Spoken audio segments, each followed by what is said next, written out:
안녕하세요. 고난주간 사순절 세 번째 주를 맞아요. 찬양으로 예배 시작드리겠습니다. 290장 찬양 드리시겠습니다. 292장. 죄송합니다. 네.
두 번째 찬양 350장 올려드리겠습니다.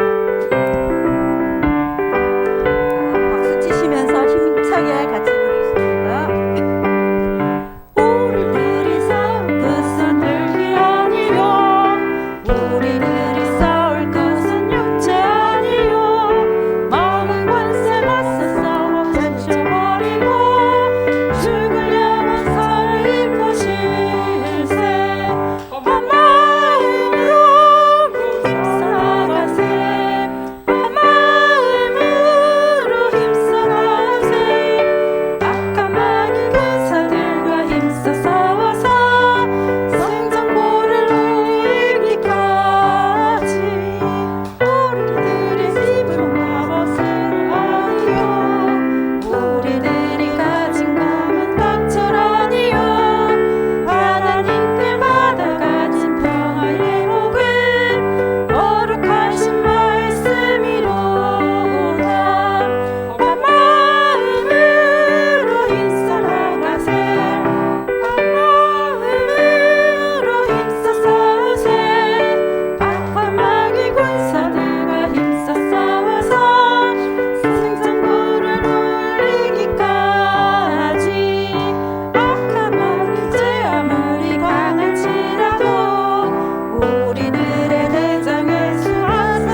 십자가에 달린 예수 믿기만 하면 위태함들 빠진 영원 구원 얻어서 천국 백성 될 것임일세.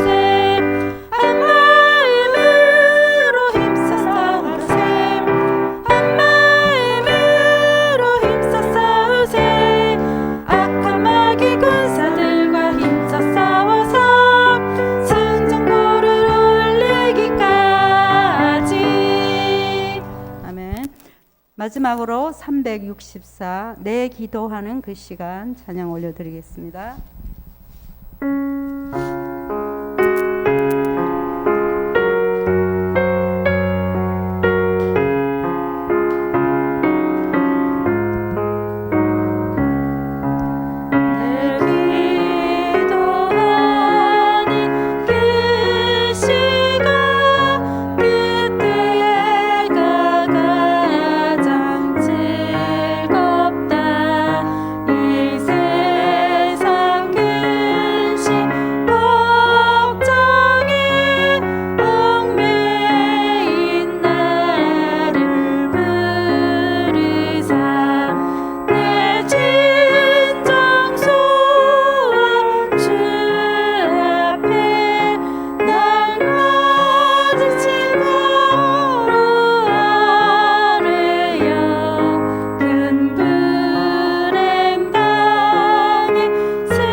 안녕하세요, 경준부 여러분. 우리 댁에서 영상 예배로 함께 하시는 어머님들과 우리 친구들 모두 같이 마음을 모으고 뜻을 모아서 함께 우리 주님께 예배 드리시겠습니다. 먼저 신앙 고백 있겠습니다. 사도신경으로 함께 하시겠습니다. 따라 하시기 바랍니다. 나는 전능하신 아버지 하나님, 천지의 창조주를 믿습니다. 나는 그의 유일하신 아들, 우리 주 예수 그리스도를 믿습니다. 그는 성령으로 잉태되어 동정녀 마리아에게서 나시고 본디오 빌라도에게 고난을 받아 십자가에 못 박혀 죽으시고 장사된 지 사흘 만에 죽은 자 가운데서 다시 살아나셨으며 하늘에 오르시어 전능하신 아버지 하나님 우편에 앉아 계시다가 거기로부터 살아있는 자와 죽은 자를 심판하러 오십니다. 나는 성령을 믿으며 거룩한 공교회와 성도의 교제와 죄를 용서받는 것과 몸의 부활과 영생을 믿습니다. 아멘. 예배 찬송 빈들의 마른 풀같이 183장 다 같이 부르시겠습니다.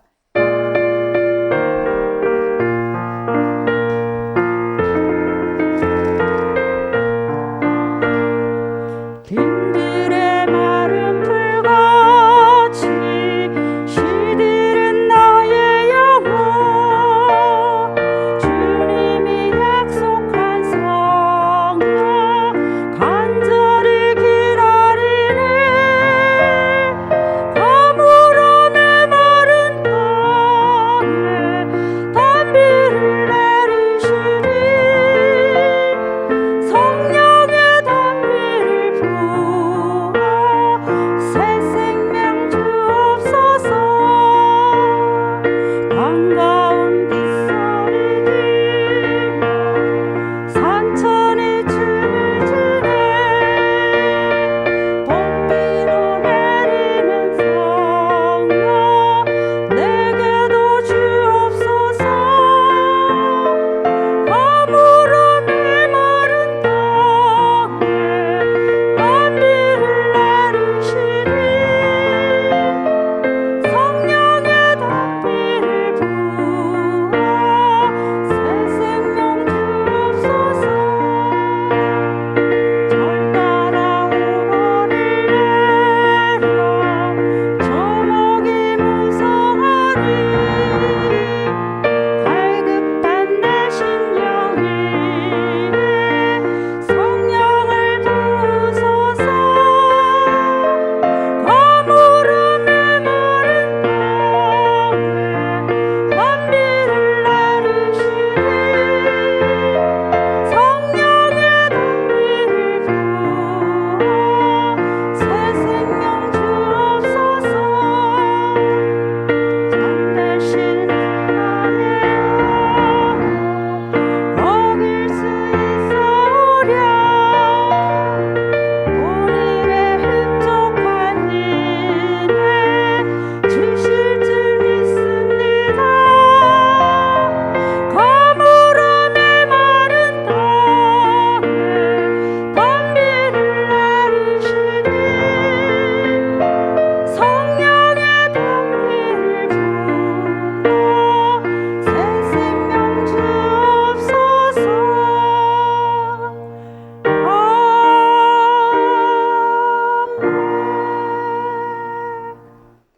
우리를 대표하여 최나영 스님께서 기도해 주시겠습니다. 다 같이 마음 모아서 기도 드리시겠습니다. 다 같이 기도드리겠습니다. 사랑의 하나님 아버지, 우리를 자녀 삼아 주시고 예배드릴 수 있게 해주셔서 감사합니다. 한 주간도 부모님과 선생님들을 힘들게 해도 우리를 사랑해 주셔서 감사합니다. 코로나로 모두 힘든 시기를 겪고 있지만 잘 이겨낼 수 있게 도와주세요. 이 시간 하나님께 예배드리려 합니다. 우리 마음을 깨끗하고 거룩하게 하시고 집중하여 온전한 예배를 드리길 원합니다. 우리 모두가 하나님 말씀으로 자라고 하나님을 바로 알아갈 수 있게 해주세요. 예배를 돕는 손길들도 기억하여 주세요. 특히 말씀을 전하실 신강산 전도사님을 성령의 권능으로 채워주세요. 오늘 함께 예배드리지 못한 경진부 식구들을 기억하셔서 다음 주에는 함께 예배드릴 수 있게 해주세요. 이 모든 말씀 예수님 이름으로 기도드립니다. 아멘.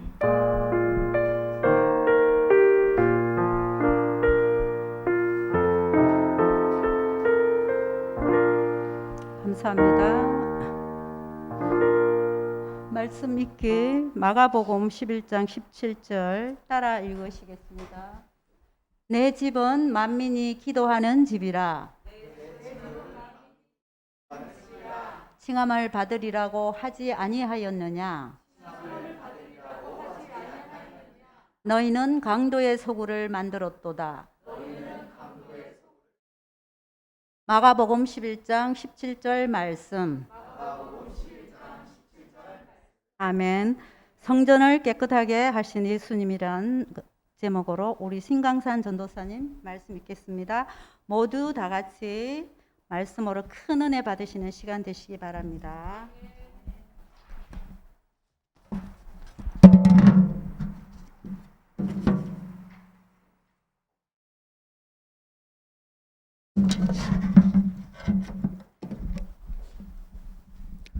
네. 여러분 안녕하세요. 네. 오늘 말씀을 전할 신강산 전도사입니다. 네. 지난 시간에는 이제 기름 부음을 받으신 예수님 이런 제목이었죠. 예수님을 팔아 넘긴 유다의 길, 그리고 예수님께 기름을 부은 마리아의 길, 둘 중에 하나를 선택하라는 이런 내용이었습니다. 기억나시나요? 기억이 나셔야 되는데, 자, 그래서 오늘은 예수님께서 성전에 들어가셔서 성전을 깨끗하게 했던 사건을 함께 알아보려고 하는데, 오늘 이제 그 예배를 마치고 나서 2부 순서로 표를 간단하게 발표하고 제가 설명을 간단하게 드리는 시간이 있어요. 네, 그래서 참고를 해주시고, 네, 오늘 설교가 좀 길기 때문에 표 발표는 아주 짧고 임팩트 있게 요약해서 제가 잘 전달해 드리도록 하겠습니다. 네. 자, 오늘 말씀은 마가복음 11장이죠. 11장인데, 그래서 본문을 다시 한번 천천히 읽어보겠습니다. 같이 읽겠습니다. 시작. 내 집은 만민이 기도하는 집이라 칭함을 받으리라고 하지 아니하였느냐. 너희는 강도의 소굴을 만들었도다. 네. 마가복음 11장 17절 말씀. 네. 아멘. 네. 네. 오늘 이제 말씀은 성전을 깨끗하게 하신 예수님에 대한 내용을 이제 먼저 보려고 합니다. 네. 이 한 절 이제 전에 이제 좀 그것을 이제 설명하는 배경적인 내용이 있어서, 네, 지난번처럼 막 길진 않아요. 갑자기 뭐 마르다는 일을 하고 뭐 이러지 않습니다. 네, 간단하니까 그 짧게 한번 보도록 하겠습니다. 예루살렘 성전에 이제 예수님이 오셨어요. 네, 오신 예수님이 오셨는데 딱 성전 앞에 갔는데 성전 앞에서 장사하는 사람들을 보게 됩니다. 예수님은 그들을 보고 이제 굉장히 경노하셔서 뒤에 보시면, 잘 보시면은 뒤에 의자 상이 다 엎어져 있는 게 보이실 거예요. 그리고 그림이 잘 안 보이는데 밑에 이제 막 비둘기 이런 것들이 그냥 날아다니고 있습니다. 그냥 바닥에 널브러져 있는 이런 모습들이 있고요. 그리고 이제 앞에 이제 서 있는 왼쪽과 예수님 왼쪽과 오른쪽에 서 있는 이 사람들이 이제 물건 팔던 사람들입니다. 사람들이 어이가 없어가지고 예수님을 이제 노려보고 있고, 저기 뒤에 이제 이렇게 이제 팔짱을 끼고 이렇게 서 있는 사람들이 있어요. 이 사람들이 이제 서기관과 대제사장들인데요. 이런 이제 사건이 있고 나서 예수님께서는 자신이 이제 이것을 엎은 이유를 설명하는 것이 오늘 본문입니다. 내 집은 만민이 기도하는 집이라. 칭함을 받으리라고 하지 아니었느냐. 근데 너희는 강도의 소굴을 만들었도다. 이 말씀을 하시고 예수님께서 가십니다. 그 모습을 본 저기에 이렇게 팔짱 끼고 있는 이 사람들이 예수님을 어떻게 죽일까 하는 것이 오늘 본문의 내용입니다. 자, 먼저 이제 말씀 본문을 이렇게 보면서 예수님 하신 말씀의 의미를 좀 살펴보려고 합니다. 네. 마가복음 11장 17절 그 본문을 살펴보면서 말이죠. 네. 자, 맨 처음에 이제 나오는 단어가 있습니다. 내 집은 이죠. 집인데요. 집이라고 하는 것은 이제 여러분들에게 어떤 의미를 가지고 있나요? 네, 쉬는 곳, 뭐 자는 곳, 뭐 여러 가지가 있죠. 저 같은 경우에는 이제 교회에서는 이제 말씀을 듣고 그 말씀을 또 전하고, 학교에서는 공부를 하고, 근데 집에서는 쉬거나 뭐 설교를 준비하거나 잠을 자거나 친구와 같이 놀거나 할 수 있는 게 많네요. 네, 이런 것들을 합니다. 근데 제가 지금 이 자리에서 교회에서 이렇게 누워가지고 자면 될까요? 안 될까요? 안 되겠죠. 네. 학교 강의실에서 제가 수업 듣는 도중에 막 큰 소리로 막 소리를 지르면 될까요? 안 될까요? 안 되겠죠. 왜냐하면은 그곳들은 제 집이 아니기 때문입니다. 네. 집을 제가 소유하고 있는 제 집에서는 뭐든지 할 수 있지만 제 집이 아닌 곳에서는 마음대로 하면 안 되는 거죠. 네. 집을 소유하고 있는 사람이 자기 집에서 마음대로 할 수 있는 겁니다. 자, 제가 친구들과 함께 놀고 싶어서 친구들을 초대해도 제 마음이고, 오늘은 피곤해 그냥 다음에 와 해도 제 마음인 거죠. 예수님이 자신의 집을 어떻게 소개하십니까? 만민이 기도하는 집이라고 소개를 하십니다. 그 말은 그 집은 기도를 위한 집이어야 한다라는 것이죠. 예수님의 성전에서 다른 일을 하면 될까요? 안 될까요? 안 됩니다. 네, 맞습니다. 집주인이 아닌 우리가 예수님 집에서 다른 행동을 하는 것을 예수님은 허락하지 않으셨습니다. 또한 기도하는 대상이 있죠. 만민이 기도하는 집. 나만 기도하는 집 아니고요. 만민이 기도하는 집이라고 했습니다. 특정 누군가만 기도를 할 수 있다? 이러면 될까요? 안 될까요? 역시나 안 됩니다. 자, 그러면 만민이 기도하는 집이라고 예수님께서 말씀하셨는데, 과연 예수님의 집인 예루살렘 성전이 진짜 만민이 기도하는 집이었을까요? 그걸 한번 알아보려고 합니다. 이 말씀 또한 지난주 이제 제가 뽑아온 말씀처럼 그 구약 성경을 인용하신 말씀입니다. 그래서 만민이 기도하는 집이라는 내용이 구약 성경 어딘가에 나옵니다. 근데 예수님은 이제 성경에 이제 굉장히 정통하셨기 때문에 성경을 이제 자유자재로 이렇게 인용을 하시는데요. 어찌 보면 이제 당연한 거죠. 왜냐면 예수님이 집이었으니까요. 제 설교를 예를 들어서 모은 뭐 신강산 설교집 이런 것이 나중에 언젠가 나온다고 생각을 해봅시다. 그러면 책을 내는 저는 적어도 그 설교집 1장, 2장, 3장에 뭐가 있는지 저는 다 알겠죠. 마찬가지입니다. 예수님은 성경 구석구석에 있는 구절들을 그 취지야 내용에 맞게 정확하게 항상 사용을 하셨습니다. 지난주에 내용은 뭐였냐면 가난한 자들은 항상 너희와 있거니와 였는데, 그 내용만 보고 가난한 자들이 있는데 그것은 중요하지 않다라고 하면 안 된다고 했었죠. 왜 그랬나요? 인용한 구절이 신명기였는데 그 내용이 가난한 자들이 너희와 항상 함께 있기 때문에 너희는 그들을 도와야 한다 라는 내용이었잖아요. 그래서 그 부분의 앞부분을 인용했기 때문에 가난한 자들을 돕는 것이 중요하지 않은 것이 아니라 마땅히 해야 할 일이다.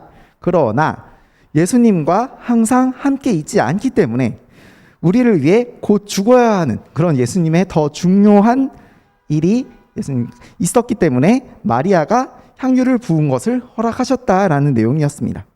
자, 기도하는 집에 대한 내용도 그 인용한 구절을 좀 살펴보면 그 뜻을 좀 더 정확하게 알 수 있겠죠.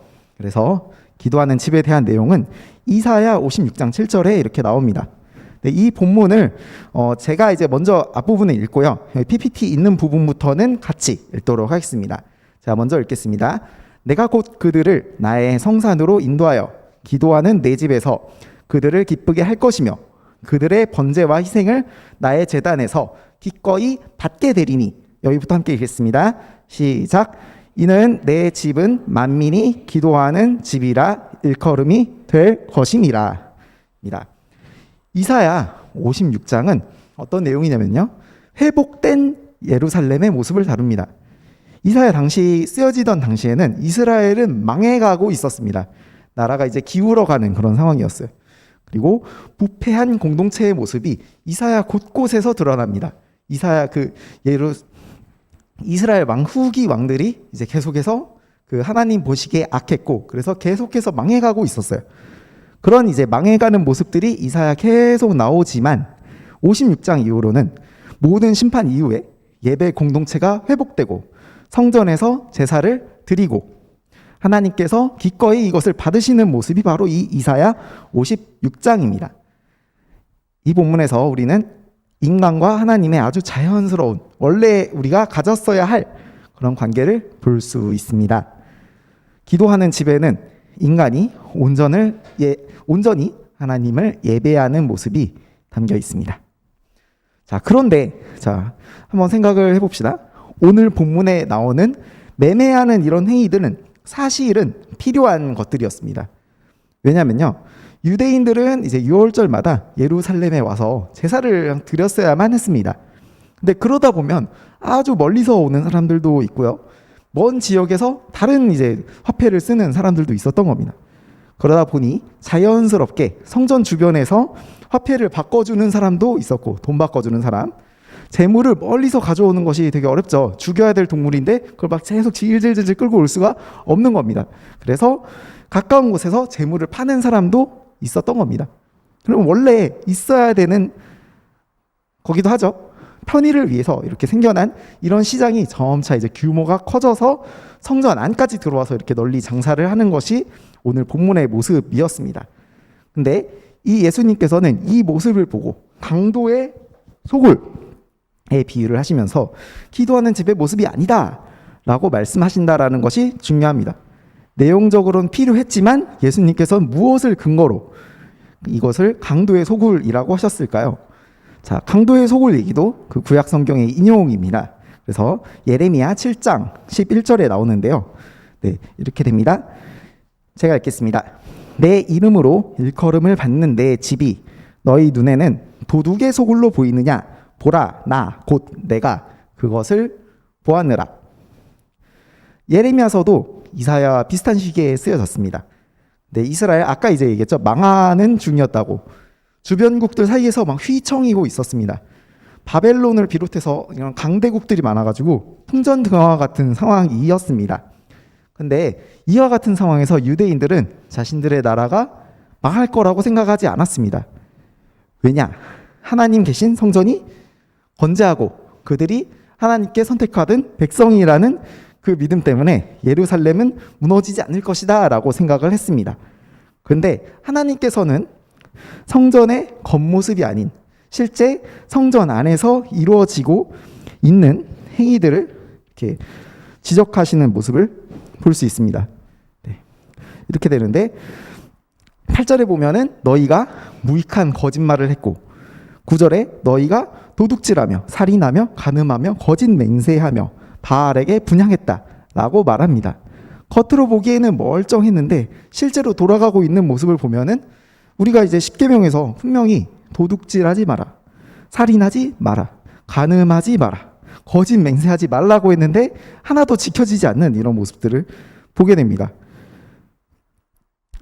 성전에서 예배라는 형식적인 행위는 드려지고 있었지만 그 안에서 제대로 된 아까 이제 이사야 56장 7절에서 봤던 것과 같은 예배 공동체의 모습은 여기에 없었던 겁니다. 강도의 소굴에는 존재하지 않는 것이죠. 거룩하게 살라라고 말씀하신 하나님의 명령을 이스라엘 백성들은 듣지 않고 있었던 겁니다. 예수님이 이 말씀을 인용하신 것처럼 성전 앞에서 그 장사하는 그 광경에서 그들의 실상을 정확하게 꿰뚫어 보셨기 때문에 그들을 저렇게 상을 둘러 엎으시면서, 네, 제가 이걸 엎을 수는 없는데, 예, 여튼 이렇게 확 엎으면서 이렇게 그들을 내쫓으시는데 거리낌이 없었습니다. 왜냐하면 자신의 근거가 확실하셨거든요. 이렇게 겉으로는 문제가 없어 보였는데 선한 마음이 존재하지 않았기 때문에 지난주에 누군가가 예수님께 지적을 당했었죠. 누구였습니까? 예, 유다였습니다. 맞습니다. 유다는 이렇게 얘기합니다. 가난한 자를 위하여 겉으로는 가난한 자를 위하는 척했지만 사실은 도둑이었습니다. 성전 안에서 장사하는 사람들은 성전에 필요한 물건을 사겠다. 자, 나는 파는 거다라고 했지만 사실은 그 사람들은 강도의 소굴을 만드는 사람들이었습니다. 실제로 시대 상황을 자료들을 좀 살펴보면은 성전에서 장사하는 사람들이 중개 수수료로 이렇게 한 몫을 두둑히 이렇게 챙기고 있었던 것을 볼 수 있습니다. 그리고 대제사장들과 서기관들은 이걸 이제 눈 감아주고 있었던 거죠. 그런 현실이 있었다라고 이제 역사 속에는 기록되어 있습니다. 예배 공동체의 모습을 좀 더 살펴보기 위해서 좀 전에 보았던 이사야 56장의 만민이 기도하는 집 본문에서 기도하는 집에 대한 내용은 설명을 했죠. 네, 이제 만민에 대해서 좀 얘기를 해보려고 합니다. 본문에 다른 절을 좀 살펴보면 56장인데 다른 절입니다. 제가 3절인데요. 이 부분은 제가 읽도록 하겠습니다. 여호와께 연합한 이방인은 말하기를 여호와께서 나를 그의 백성 중에서 반드시 갈라내시리라 하지 말며 고자도 말하기를 나는 마른 나무라 하지 말라. 이어서 5절을 제가 읽겠습니다. 내가 내 집에서 내 성 안에서 아들이나 딸보다 나은 기념물과 이름을 그들에게 주며 영원한 이름을 끊어지지 아니하게 할 것이며 라고 되어 있습니다. 그 만민이 기도하는 집의 모습을 좀 더 이제 자세하게 이 구절에서 살펴볼 수 있는데요. 모세가 죽을 때 이제 죽기 전에 남긴 신명기 여러분들 아시죠? 그 신명기에서는 이스라엘 공동체는 이렇게 규정을 합니다. 제가 그냥 지나가듯이 읽겠습니다. 신명기 23장 1절 이하를 보면 고환이 상한 자나 음경이 잘린 자는 여호와의 총회에 들어오지 못하리라.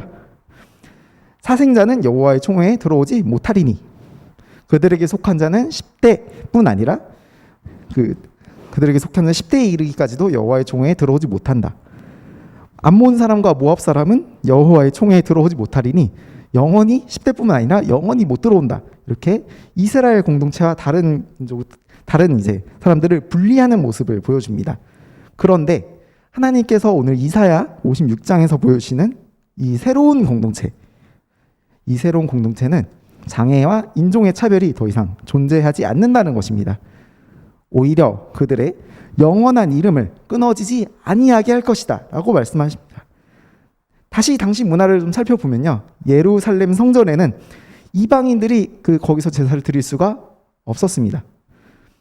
제가 이제 여기 부임하는 날에 강민규 목사님께서 마지막 설교를 하셨었죠.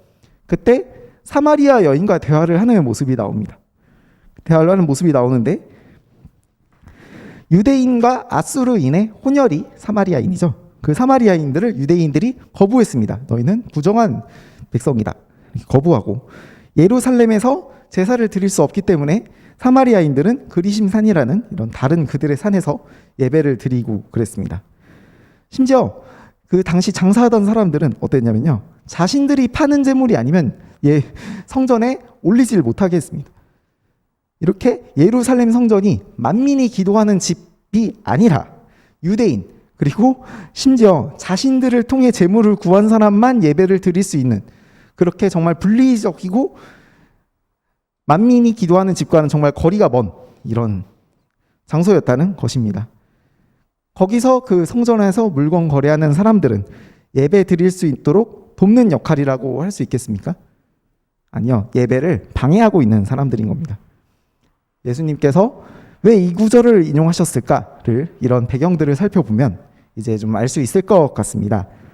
하나님께서는 만민, 유대인만이 아니라 어떠한 제약도 없이 아까 제가 말씀한 3절에서 여호와께 연합하기만 하면 그들에게 아들과 딸보다 더한 이름을 어떻게 영원히 주겠다고 말씀을 하십니다. 이 새로운 하나님의 나라를 방해하는 물건 파는 자들, 비둘기 파는 자들, 이 사람들은 이사야 56장에서 말하는 예배 공동체에 필요가 없는 사람들입니다. 설교를 이제 마치면서 제가 이야기를 하나 하고자 하는데요. 저는 이제 아직 이름 있는 설교자가 아니라서 막 저에게는 이런 메일이 오지 않습니다. 근데 제가 이제 신대원에서 강의를 듣고 있던 중에 어떤 교수님 말씀에 의하면 목사님들 메일에 자꾸 메일이 온다고 합니다. 15분 설교 완성.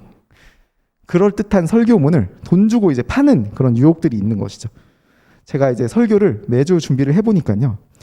설교를 준비하는데 한 시간이 3일에서 4일 정도가 걸립니다.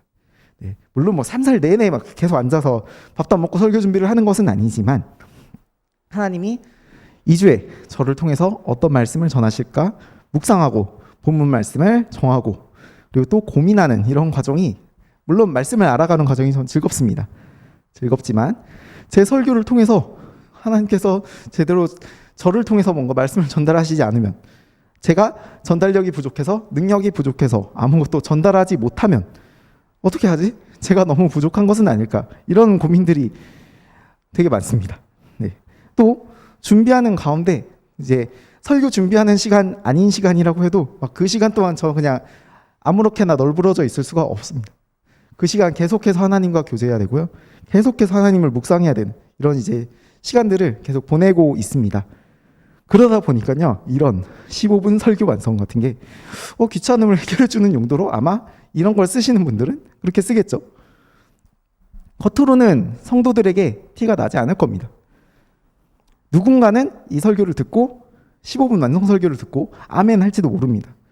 오히려 돈 주고 산 설교문이 완성도가 더 높을 수도 있습니다. 그러나 그렇게 설교하는 사람들은 어떤 사람들입니까? 하나님 보시기에 오늘 본문에서 얘기하는 기도하는 집에서 물건 파는 자와 같지 않겠습니까? 그런 설교자를 통해서 하나님께서 말씀을 주시지 않을 거라는 사실이 제가 굳이 얘기할 필요도 없이 너무나도 당연합니다. 저에게 오늘 이 설교를 준비하면서 위로가 되었던 것이 있습니다. 그것은 경험이 부족하거나 설교 능력이 모자라거나 그런 것을 떠나서 이 본문의 말씀처럼 하나님께서 하나님 안에서 제가 제대로 서 있기만 한다면 하나님께서 정직하게 행동한다면 저에게 어떤 방식으로든 하나님께서 일하시겠구나 이런 이제 하는 위로가 있었습니다. 하나님 나라 백성으로 살아가는 것이 너무 힘들고 고통스럽고 그 길을 포기하고 싶은 분들이 있을지도 모르겠습니다. 그러나 예수님이 오늘 성전을 깨끗하게 하시는 모습을 보면서 하나님께서 이 정직한 이방인을 아들이나 딸보다도 낫다고 하시는 위로를 여러분들이 오늘 본문을 깊이 묵상하시면서 본문 가운데 느낄 수 있으시면 좋겠습니다. 네, 결론입니다. 겉으로 보기에는 아무런 문제가 없어 보일 수 있습니다. 하지만 하나님은 오늘 상을 엎으셨던 것처럼 모든 것을 아시는 분입니다. 지난주 유다와 마리아의 마음을 보시고 또 오늘 물건 파는 사람들의 마음을 또 보십니다. 또 오늘 우리들의 마음 또한 아십니다. 하나님은 마음이 합당한 자에게 어떤 자격이나 조건을 갖추지 않아도 우리에게 영원히 끊어지지 않을 이름을 주십니다. 그리고 예배하는 자리에 참여하게 하십니다. 사랑하는 경진부 여러분, 하나님께서는 이렇게 모든 것을 아시기에 적당하게 자신을 포장해서 그럴듯하게 내보내는 삶은 하나님 앞에서는 아무런 쓸모가 없습니다. 여러분들의 직장에서, 공부하는 자리에서, 삶의 현장에서 하나님께서 다 아신다라는 이 사실을 마음에 담고 한 주간을 살아갔으면 좋겠습니다. 그렇게 해서 우리 경진부가 강도의 소굴이 아니라 기도하는 집, 만민이 기도하는 집이 될 수 있도록 마음을 정직하게 하나님께 올려드렸으면 좋겠습니다. 함께 기도하겠습니다. 하나님 아버지 감사합니다. 오늘 말씀을 통해서 우리가 어떤 마음을 가지고 예배에 참여해야 하는지 배울 수 있는 시간을 갖게 하심을 감사드립니다. 하나님 아버지 우리에게 정직한 영을 부어주셔서 우리가 강도의 소굴이 되지 않고 만민이 기도하는 집이 되는 그런 경진부가 될 수 있도록 우리 마음을 도와주시옵소서. 감사합니다. 이 모든 말씀 예수 그리스도의 이름으로 기도드렸습니다. 아멘.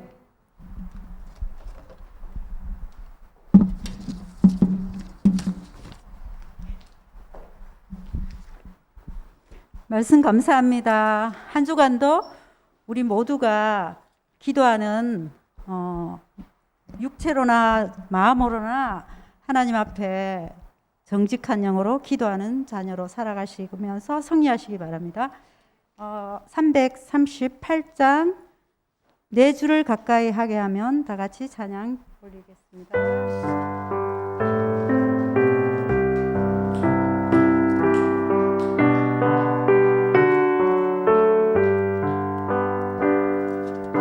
내 주를 가까이 하게 하니 십자가 진 같은 고생이나 내 일생 소원이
찬송하면서 주께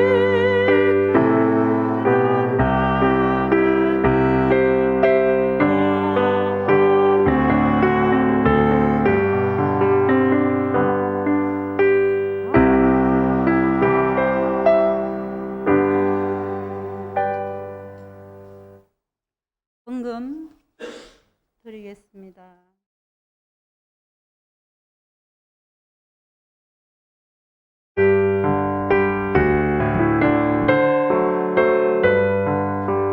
사절 한 번만 보시겠습니다.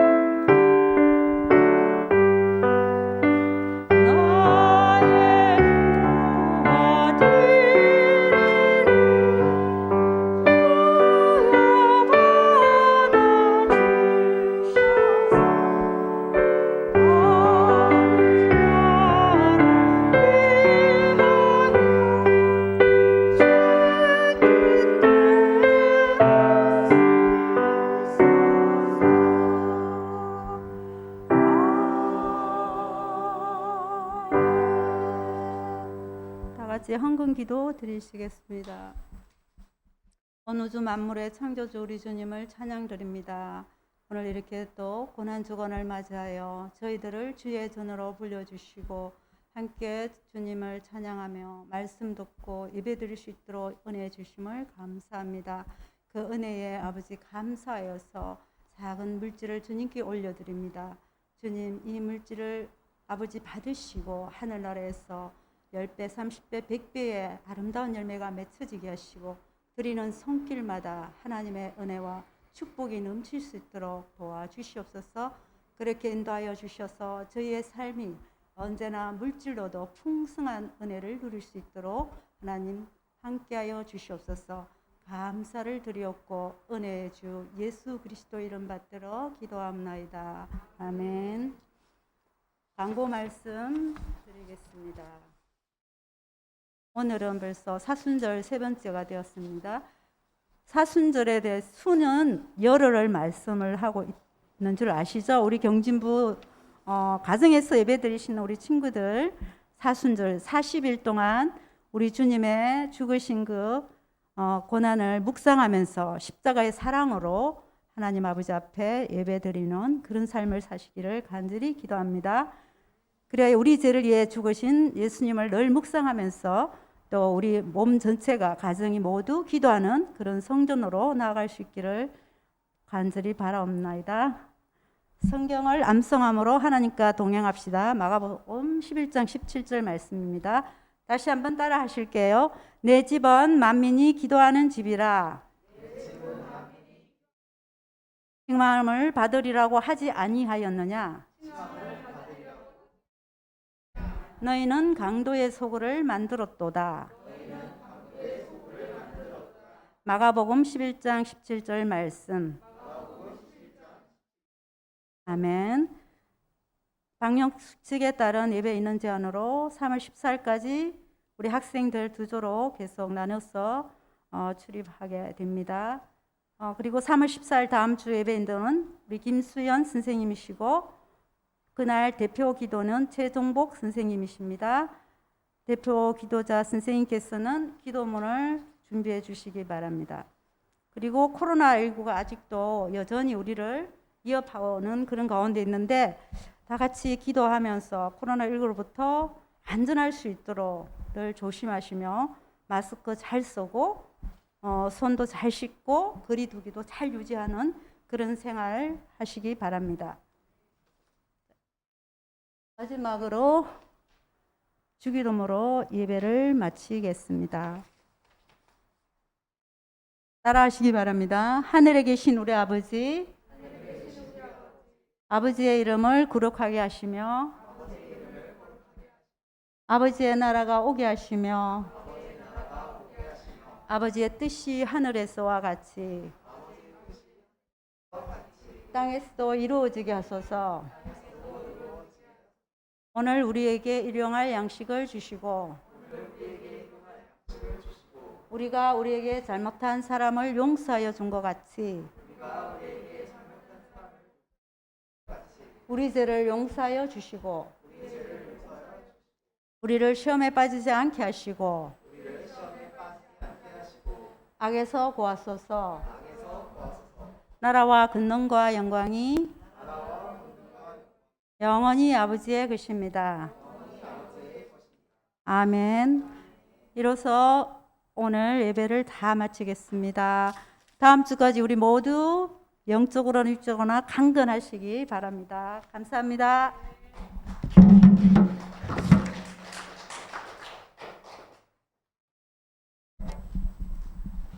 네, 설교 제가 중간 처음에 예고했던 대로 간단하게 올해 표어를 발표하고 의미를 잠깐 나누는 시간을 갖도록 하겠습니다. 네, 현장 넘겨주시겠습니까? 교육 표어는 간단하게 정했습니다. 자, 같이 한번 읽어볼까요? 시작. 말씀으로 하나 되는 경진부. 네, 밑에 주제 성구도 한번 같이 읽겠습니다. 에베소서 4장 3절입니다. 자, 안 보이시는 분들은 여기 주보 앞에 있습니다. 네. 자, 함께 읽도록 하겠습니다. 시작. 평안에 매는 줄로 성령이 하나 되게 하신 것을 힘써 지키라. 에베소서 4장 3절 말씀. 네, 아멘. 자, 이렇게 이제 정한 것은요. 자, 일단은 그 교육 표어를 먼저 설명을 좀 드리겠습니다. 자, 경진부는 다들 잘 아실 거고요. 네, 저보다 여러분들이 더 잘 아실 거라고 생각합니다. 자, 그러면 제가 설명해야 되는 것은 말씀으로 그리고 하나 되는 두 가지죠. 네. 자, 하나 되는 이라는 뜻을 살펴보면 원래 하나가 아니었다라는 뜻도 됩니다. 제가 맨 처음에 왔을 때 낮아지셨다라는 것은 원래는 높았다라는 얘기랑 같습니다. 자, 이렇게 원래 우리는 나와 너라는 이런 거리가 있습니다. 그런데 우리는 주 안에서 하나 되는 것을 추구합니다. 근데 그 추구하는 수단은 바로 말씀입니다. 그래서 올해는 제가 말씀을 정말 열심히 전할 거고요. 그 말씀을 바탕으로 이 하나님의 사랑, 지금 또 이제 사순절 기간에 진행되고 있는 이런 예수님의 낮아지심부터 시작된 이 정말 엄청난 사랑을 통해서 하나가 되는 경험을 올해 누렸으면 좋겠습니다. 주제 성구 한번 같이 살펴보면요. 평안에 매는 줄로 성령이 하나 되게 하신 것을입니다. 마찬가지로 하나가 되게 한 겁니다. 자, 우리가 우리 능력으로 하나가 되자 해가지고 하나가 되는 것이 아니고요. 하나가 되게 하는데 그것을 가능케 하시는 이는 성령입니다. 자, 성령이 어떤 것으로 하나가 되게 하셨냐면 성령님께서 평안에 매는 줄로입니다. 평안이라고 하는 것은 화목하고 다툼이 없는 상태를 의미하는데요. 자, 그런 상태를 유지하게 해주는 것 또한 성령님입니다. 그래서 그것을 바탕으로, 말씀을 바탕으로 하나가 되듯 성령님의 은혜를 바탕으로 한 이런 평안에 매는 줄과 같이 이런 하나 된 상태를 우리가 힘써서 지키는 이런 한 해가 되었으면 좋겠습니다. 네, 이상입니다. 자, 그러면은 제가 이 교육표와 주제 성구 다 같이 한 번씩 더 읽고 오늘 경진부 예배를 완전히 마무리하는 것으로 하겠습니다. 자, 교육표 다 같이 한번 읽어보겠습니다. 시작. 말씀으로 하나 되는 경진부. 주제 성구 한번 읽겠습니다. 시작. 평안에 매는 줄로 성령이 하나 되게 하신 것을 힘써 지키라. 에베소서 4장 3절 말씀. 아멘. 네, 감사합니다. 여러분 다음 주에 뵙도록 하겠습니다.